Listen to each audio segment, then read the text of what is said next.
Bismillahirrahmanirrahim. Al-hukmu as-sani. Hukum yang kedua, ya, atau permasalahan yang kedua. Permasalahan yang pertama tadi tentang apa? Tentang makna dari pengharaman makanan atau makanan-makanan yang haram. Apakah yang diharamkan memakannya saja atau seluruh bentuk pemanfaatan? Ada dua mazhab ulama. Nah, sekarang permasalahan kedua, ma hukmu al-maitah? Apa hukum bangkai minas samak dari ikan wal jarod dan belalang? Ya, ikan yang tidak disembelih mati dengan sendirinya, ya, atau belalang yang mati dengan sendirinya. Ya, gimana cara menyembelih dua hewan tersebut? Kan sulit kan? Nah, itu hukumnya bagaimana? Apakah halal atau haram? Tadhammanat al-ayah, ayat di atas mengandung, tadhammanat mengandung mana? Tahrimal maitah, pengharaman bangkai, waddama, dan juga darah, walahmal khinzir, dan daging babi, wa ma uhilla li ghairillah, dan hewan yang disembelih untuk selain Allah. Ada 4 ya di atas, ayat di atas. Fa ammal maitah fa hiya ma mata minal hayawan. Definisi dari maitah adalah hewan yang mati hatfa'an fihi, dengan sendirinya, ya, mati dengan sendirinya tanpa disembelih, ya, atau dia mati dengan tidak cara disembelih yang syar'i. Contohnya mati ditabrak, atau mati jatuh dari atas, atau mati karena berantem, ya, atau mati-mati yang lain tidak dengan cara penyembelihan yang syar'i. Min ghairi qatlin au maqtulan bi ghairi zakatin syar'iyyah. Zakah ya, pakai zakatin syar'iyyah. Tanpa penyembelihan yang syar'i. Wa kana al-arabu fil jahiliyah, dan dulu orang-orang Arab di jahiliyah yastabihunal maitah. Mereka itu biasa memakan bangkai, membolehkan makan bangkai. Udah, nggak usah disembelih, langsung aja, ya. Kayak zaman sekarang juga banyak ya orang-orang barat atau orang-orang non muslim yang ya mengkonsumsi hewan-hewan yang tidak disembelih tapi disetrum lah atau dipukul lah atau apa, atau ada juga yang dibakar lah, ya, tanpa disembelih. Falamma harramaha Allah Ta'ala jadalu fi dzalika al-mu'minin wa qalu la ta'kuluna mimma qatalahu Allah. La ta'kuluna mimma qatalahu wa ta'kuluna mimma tadbahuna bi aidikum. Ketika orang-orang jahiliyah kan dahulu seperti itu, memakan hewan-hewan yang mati dengan sendirinya. Artinya mereka itu, hewan-hewan tersebut itu dibunuh oleh Allah. Nah, kemudian hewan yang disembelih itu kan dibunuh oleh manusia. Nah, logikanya orang Arab, orang jahiliyah ketika itu, kalian orang-orang mukmin, kenapa kalian itu memakan hewan-hewan yang kalian bunuh, tetapi kalian tidak mau memakan hewan-hewan yang dibunuh oleh Allah? Bukannya itu lebih mulia yang dibunuh oleh Allah, bangkai maksudnya itu. Fa anzalallahu fi surati Al-An'am. Maka dari itu Allah Subhanahu wa taala menurunkan ya ayat di dalam surah Al-An'am. Wa inna syayatina la yuhuna ila awliyaihim liyujadilukum wa in ata'tumuhum innakum lamusyrikun. Dan sesungguhnya para setan-setan itu, ya, setan manusia maksudnya orang-orang kafir jahiliyah ketika itu, la yuhuna ila awliyaihim, atau setan-setan jin, ya, mereka itu memberikan wahyu, memberikan ilham. Yuhun, wahyu di sini maksudnya ilham, membisik-bisiki kepada orang-orang kafir, orang-orang musyrik, ya, agar mereka itu mendebat orang-orang mukmin, ya. Seandainya kalian menaati mereka, maka sungguh kalian orang-orang yang musyrik juga. Fal maitatu haramun bin nasi al-qati'. Maka bangkai itu haram, ya, dengan nas yang sangat tegas, bin nasil qati', dengan ayat yang tegas. Walaqad waradat ahaditsu katsiratun tufidu takhsisal maitah minha al-ahadits at-taliyah. Dan banyak hadis-hadis, tidak hanya ayat. Banyak hadis-hadis yang menjelaskan pengkhususan pengharaman bangkai. Secara khusus disebutkan pengharaman bangkai karena memang ketika itu sedang marak ya. Orang-orang jahiliyah hobi makan bangkai. Di antaranya qauluhu sallallahu alaihi wasallam, "Uhilla lana maitatan." Telah dihalalkan bagi kami dua bangkai. Wa daman dan dua darah. Dua bangkai itu apa? As-samaku wal jarad, yaitu ikan dan belalang. Wal qabid wat tahal, dan hati. Qabid itu hati, wat tahal. Tahal itu apa ya? Tahal itu saya lupa makna tahal. B. Qauluhu sallallahu alaihi wasallam fil bahri, tentang laut. Ya, Allah berfirman, Rasulullah bersabda tentang laut. Huwa tahuru ma'uhu. Airnya itu suci dan mensucikan. Boleh kita mandi pakai air laut.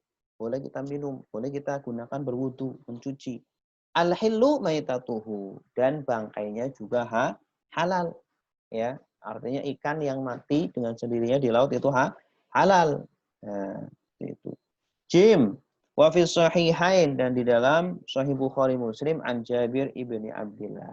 Dari Jabir bin Abdillah annahu kharaja, bahwa sesungguhnya dia keluar, ma'a Abi Ubaidah bin al-Jarrah, bersama Abdullah bin Ubaidah bin Jarrah, yatalaqqa 'iran li Quraisy wa zawwaduna jaraban min tamr fa antalaqna 'ala sahilil bahri fa rafa'a lana 'ala ini panjang ya hadisnya. Terus hadis yang D, yang keempat. Wa hadis Ibnu Abi Aufa, ghazawna ma'a Rasulullah sallallahu alaihi wasallam sab'a ghazawatin na'kulul jarad. Oh, Masya Allah. Beliau pernah, Ibnu Abi Laila Aufa, pernah berperang bersama Rasulullah. Ghazwah bersama Rasulullah. Dan selama berperang itu mereka 7 hari hanya makan, 7 kali perang hanya makan apa? Makan belalang. Makan belalang. Faqad khassasal jumhur ulama mengkhususkan, jumhurul fuqaha, minal ayah maitatal bahri lil ahadis as-sabiqah.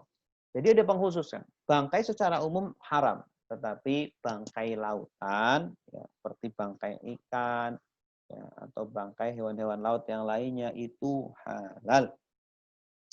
Kama abahu aklal jarod, ya, dan juga pengecualian selanjutnya adalah belalang, itu juga dihalalkan. Illal Hanafiyah harramu tafi minas sama, kecuali mazhab Hanafi, mereka mengharamkan ikan-ikan yang mati, yang mengambang di atas air.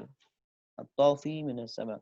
Wa hallu ma jazaru anhul bahar li hadis ma alqal bahar au jazar anhu fakulu wa mata fihi wa tafa fala ta'kuluhu. Ya. Kemudian illa annal malikiyah, hanya saja mazhab malikiyah, abahu akla maitatis samak. Mereka membolehkan makan bangkai ikan. Wa baqiyal jarad al mayyit ala tahrimil maitah li'annahu lam yasifihi indahum syai'un. Ya, tapi kalau belalang, bangkai belalang menurut Malikiyah itu haram. Ya, karena hadisnya tidak sahih menurut beliau, menurut mazhab Malikiyah. Qala al-Qurtubi wa aksarul fuqaha yujizuna akla jami'i dawabil bahr, hayyuha wa mayyituha. Nah, Imam Qurtubi ini dari mazhab Maliki berpendapat bahwa seluruh hewan lautan, baik yang hidup ataupun yang mati, ya, itu boleh. Wa huwa mazhabu Malik, ini mazhab Malik, Imam Malik. Wa tawaqqafa an yujiba fi khinziril bahar. Namun Imam Malik ini tidak berani menjawab tentang hukum babi laut, khinziril bahar. Babi laut itu boleh enggak sih? Karena kan ada ayatnya tidak boleh makan daging babi, tapi yang dimaksud adalah babi darat. Bagaimana dengan babi laut? Babi maksudnya ya yang sejenis hewan-hewan di laut, bukan babi sedang main di laut. Ya. Imam Malik tidak memberikan komentar. Wa qala antum taquluna khinziran. Kalian mengatakannya khinzir, qala Ibnu Qasim, wa ana attaqihi wa la arahu haraman. Ibnu Qasim berpendapat, saya lebih baik tidak memakannya, tapi saya tidak mengatakan haram. Ya, babi laut, ya, dan juga anjing laut, ya, juga seperti Seperti itu. Wallahu a'lam bishawab. Baik, itu yang bisa saya sampaikan untuk permasalahan yang kedua ini. Jadi pada intinya adalah bahwa bagaimana hukum memakan bangkai dari ikan dan jarod atau belalang. Ya, para ulama di sini menjelaskan bahwa bangkai secara umum adalah haram, tetapi ada pengecualian, ada pengkhususan pada ikan dan belalang. Walaupun ternyata ya hadis tersebut masih diperselisihkan oleh para ulama. Ya, sebagian ulama seperti atau jumhur ulama mengatakan boleh, ya, mengatakan boleh memakan ikan yang mati menjadi bangkai ya tanpa disembelih. Tetapi kalau madhab Hanafiyah tidak membolehkan yang mati dengan sendirinya di mengapung di atas laut atau di atas kali atau sungai gitu. Kemudian Malikiyah membolehkan bangkai dari ikan, tetapi mereka tidak membolehkan bangkai dari belalang. Seperti itu. Wallahu a'lam bishawab. Silakan bagi yang ada pertanyaan silakan disampaikan. Baik, kepada para partisipan yang ingin bertanya, kami persilakan. Kami berikan akses untuk bertanya. Bisa melalui via chat atau mengaktifkan audionya.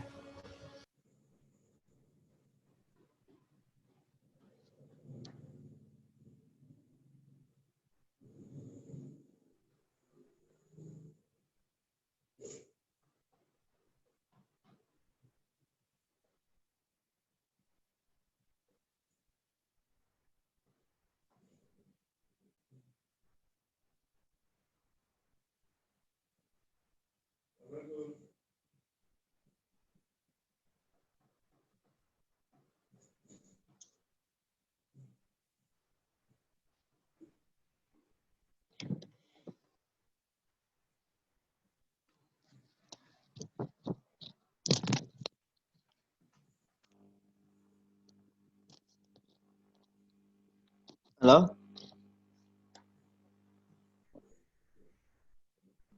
Ayo silakan. Kalau nggak ada, kita akhiri saja.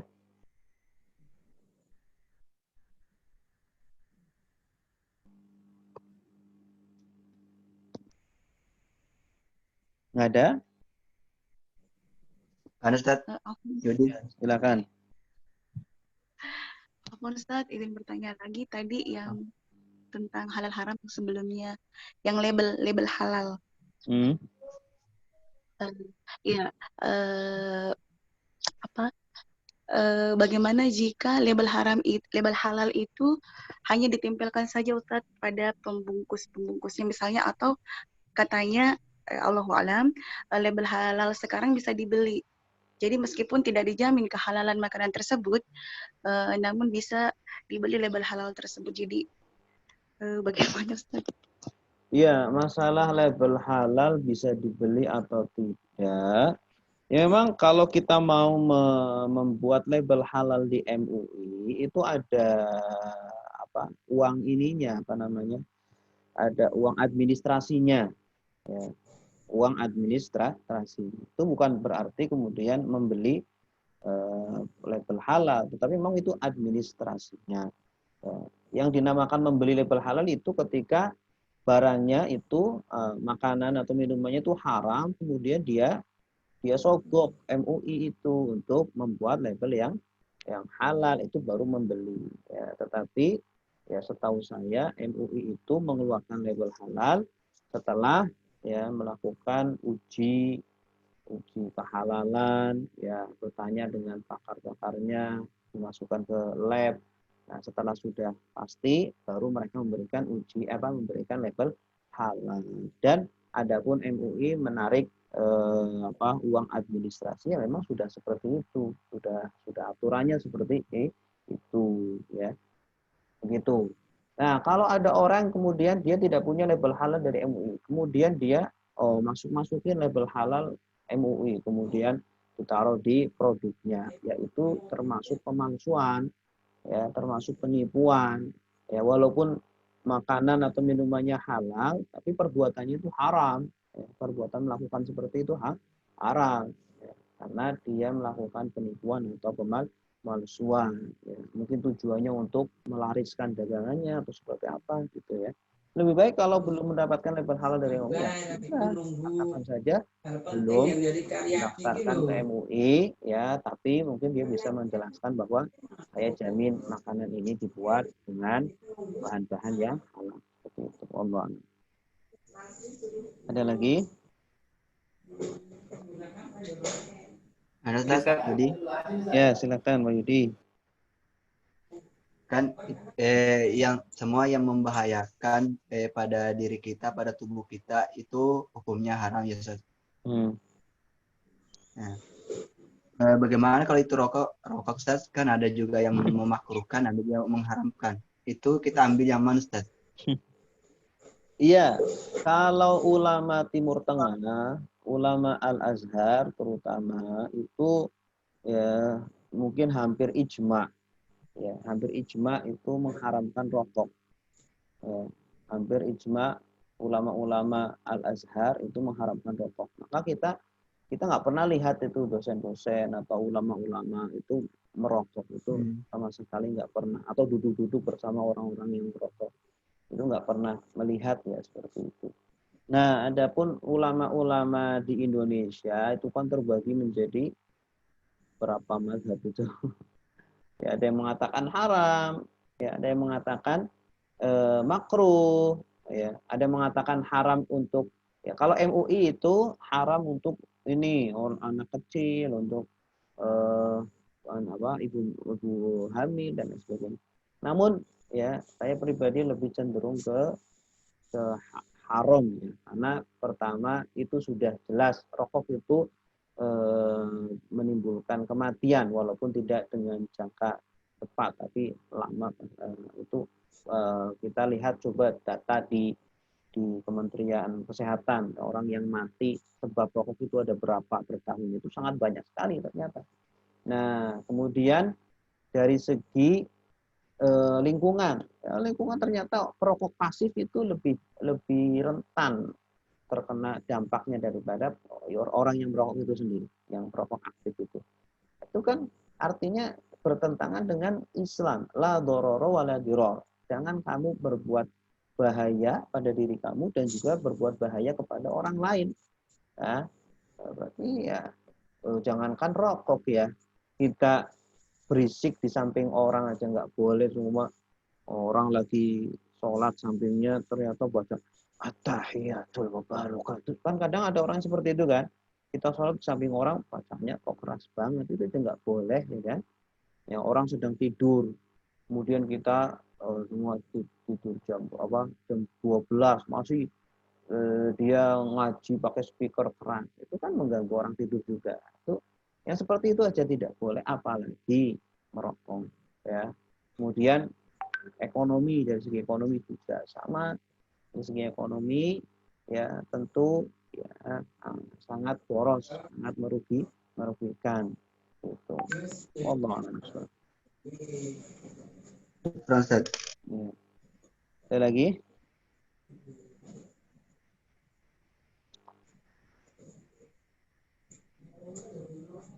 Silahkan. Sebelum kita akhiri.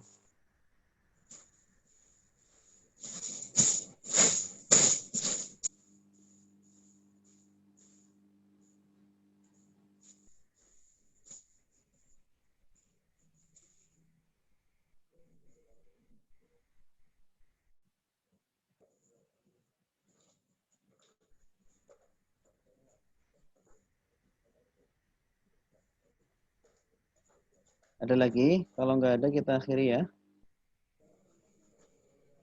Baik, terima kasih Bapak Ibu atas perhatiannya. Insyaallah kita lanjutkan besok hari Jumat ya. hari Jumat. Nah, insya Allah mungkin Senin depan kita sudah masuk ke program baru, yaitu kuliah syariah online. Bagi Bapak Ibu yang ingin mendaftar, ingin fokus belajar fikih atau belajar syariah dari para pakarnya, maka silakan mendaftar. Ya, insya Allah ini hari terakhir ya, hari Kamis terakhir tanggal 27. Karena tanggal 31 kita sudah mulai pembelajaran melalui Zoom. Insya Allah kita akan belajar fikih ibadah, fikih muamalah, fikih pernikahan, fikih waris, usul fikih, dan lain-lain. Baik, aku qouli hadza wa astaghfirullahaladzim. Wassalamualaikum warahmatullahi wabarakatuh. Waalaikumsalam warahmatullahi wabarakatuh. Demikian pembelajaran kita pada pagi hari ini. Semoga apa yang kita pelajari pada hari ini bermanfaat dan berkah baik untuk diri sendiri maupun untuk orang lain. Akhirul kalam, assalamualaikum warahmatullahi wabarakatuh. Waalaikumsalam. Waalaikumsalam warahmatullahi wabarakatuh. Terima kasih Pak Ustaz.